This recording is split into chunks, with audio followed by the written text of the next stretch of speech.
प्रसिद्ध रथयात्रा विराजमान चतुर्धा मूर्तिंकर माउसीमा मंदिर पहुंचला परे बहु आडंबर मंदिर भीतर को निया श्री जगन्नाथ परिवार माउसीमा ठारे अवतार धारण करिथांती। प्रथम दिन मत्स्य और कच्छप बराह अवतार परे आज धारण करिसेंती नरसिंहनाथ अवतार। ଏହି ଅବସରରେ ଆସନ୍ତାକାଲି ହେରା ପଞ୍ଚମୀ ଥିବା ଅବସରରେ ଅଞ୍ଚଳବାସୀଙ୍କୁ ସୂଚନା ପ୍ରଦାନ କରାଯାଇଥିଲା ଏବଂ ଭିଡ଼କୁ ଆଶଙ୍କା କରି ସମସ୍ତ ଭକ୍ତମାନଙ୍କୁ ଶାନ୍ତି ଶୃଙ୍ଖଳା ପାଇଁ ସମସ୍ତ ଭକ୍ତମାନଙ୍କୁ କମିଟି ପକ୍ଷରୁ ନିବେଦନ କରାଯାଇଥିଲା। ଚତୁର୍ଥା ମୂର୍ତ୍ତିଙ୍କ ଅବତାର ଦେଖିବାକୁ କୋଟପାଡ଼ ଅଞ୍ଚଳର ହଜାର ହଜାର ଭକ୍ତମାନେ ଉପସ୍ଥିତ ରହି ଦର୍ଶନ କରିବାର ସୌଭାଗ୍ୟ ଲାଭ କରୁଥିବାର ଦେଖିବାକୁ ମିଳିଥିଲା। ଜଗନ୍ନାଥ ମନ୍ଦିର ପୂଜା କମିଟି ପଣ୍ଡାମାନଙ୍କ ମଧ୍ୟରେ ରାଜେଶ ଅଧିକାରୀ, सुमंत महापात्र, शिशिर षडंगी, आयुषदीप मिश्र, राम महापात्र, राजानंद, उपेन्द्र पात्र प्रमुख उपस्थित रही सहयोग करुथिबार देखिବାକୁ मिलिथिला। आड़प मंदिर में प्रत्येक दिन अन्न प्रसाद प्रस्तुति करने सहित बिक्री कर देखिବାକୁ मिलिथिला। जय जगन्नाथ। कोटपाड़वासी को अनेक अनेक शुभेच्छा, शुभकामना, अभिनंदन। महाप्रभु श्री जगन्नाथ वर्तमान नवदिनात्मक यात्रा कार्यक्रम चलती।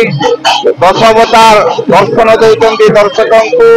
माँ भौणी माने वर्षा को खातिर न करी प्रतिदिन आमर आड़प मंदिर में प्रबल गहली रही जगन्नाथ को अवतार दर्शन करी अत्यंत खुशी अनुभव करते। काली बराह अवतार दर्शन देते ठाकुर, आज नृसिंह अवतार दर्शन देते। काली को हेरा पंचमी, पवित्र हेरा पंचमी नृसिंह अवतार दर्शन देवे। समस्त मन में सन्देह थिला, आमको बहुत लोग पचारुले हेरा पंचमी केबे, हेरा पंचमी केबे, किंतु आमे आज घोषणा कलु जे आसंता काली मंगलवार दिन 1 तारीख दिन हेरा पंचमी पालन करा जिवो। आपण माने सुनी खुशी हेबे। आसंता काली बहुत जनगहली निश्चित भाव हेबो। माँ महालक्ष्मी आशीर्वाद प्राप्त करने पाई माँ भौणी माने वर्षा भिजी भिजी घर बाहर ए विश्वास भरोसा अच्छी। माँ भौणी माने शांति श्रृंखला रक्षा करने आमे अनुरोध करुचु आपण मान जरिया। धन्यवाद।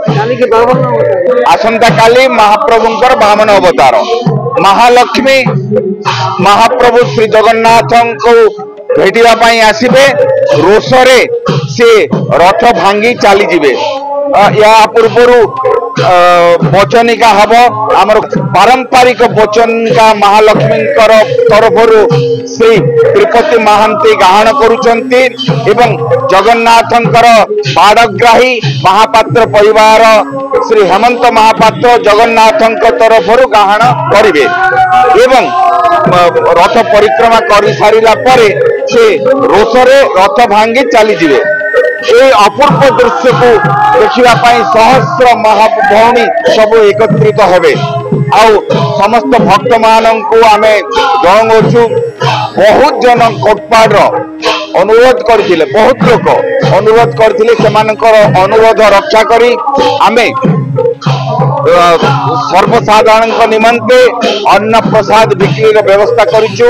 आमर बहुत युवक ब्राह्मण युवक मान को आमे अनुरोध करी सेमानक द्वारा भोग प्रस्तुति करी आमे 100 टंकारे प्रति पुड़िया प्रति 100 टंकारे बिक्री व्यवस्था करा जाइए। एवं आमर राजभोग जोड़ा रही सेटा आमर श्री उपेन्द्र पात्र से यही बयसर भगवान उद्देश्य महाभक्ति भाव अति खुशी मन से अन्न प्रस्तुति करुछंती। कमिटी तरफ समस्त को धन्यवाद दि जाउची। आमर 28 जन कमिटी सदस्य अछंती, से माने भी आगवर सहित लगी रथ यात्रा को केमती सफल करने पाई। जय जगन्नाथ। कोटपाड़ू Ajay Kumar Mishra report, ज्योतिप्रभा news.